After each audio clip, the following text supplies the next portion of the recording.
The domain of function F x equal 1/√mod x - x is, और ये आपके पास option है, इस फंक्शन का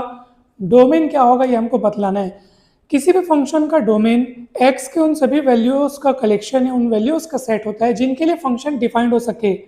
मतलब कि x के उन मानों को जो फंक्शन स्वीकार कर सके,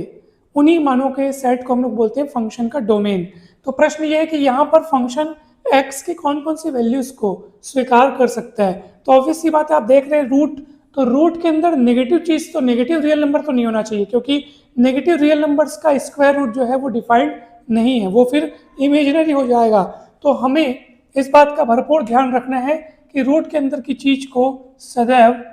ग्रेटर देन और इक्वल टू 0 होना चाहिए। अब माइनस एक्स को उधर पलटाऊंगा तो mod x is greater than equal to x मिल जाएगा, ठीक है। अब एक और बात, ग्रेटर देन और इक्वल टू नहीं, सिर्फ स्ट्रिक्टली ग्रेटर देन होना चाहिए, क्योंकि ये बटे वाला है ना। अगर यही रूट की चीज अगर मान लो ऊपर रहती,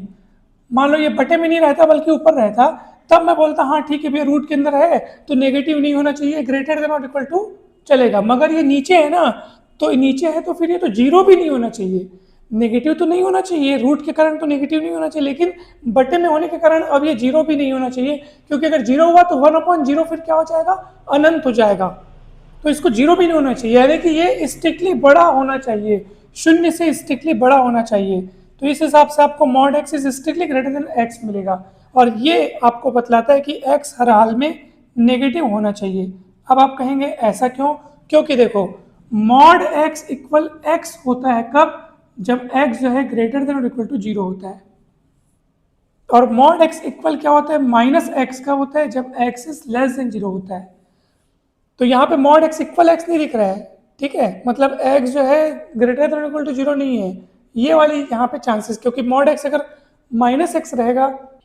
क्योंकि x अगर नेगेटिव रहेगा तभी तो माइनस एक्स पॉजिटिव बनेगा, और माइनस एक्स जब पॉजिटिव बनेगा तो वो x जो कि नेगेटिव है उससे सदैव स्ट्रिक्टली बड़ा रहेगा, इसलिए यही आपका यहाँ पे उत्तर होगा फ्रेंड्स, ठीक है। तो हमें पूरी उम्मीद है कि ये सवाल आपको बहुत अच्छे से समझ में आया होगा, और दोस्तों वीडियो अच्छा लगे तो जरूर लाइक करें और चैनल को सब्सक्राइब कर वीडियो को शेयर करें। धन्यवाद।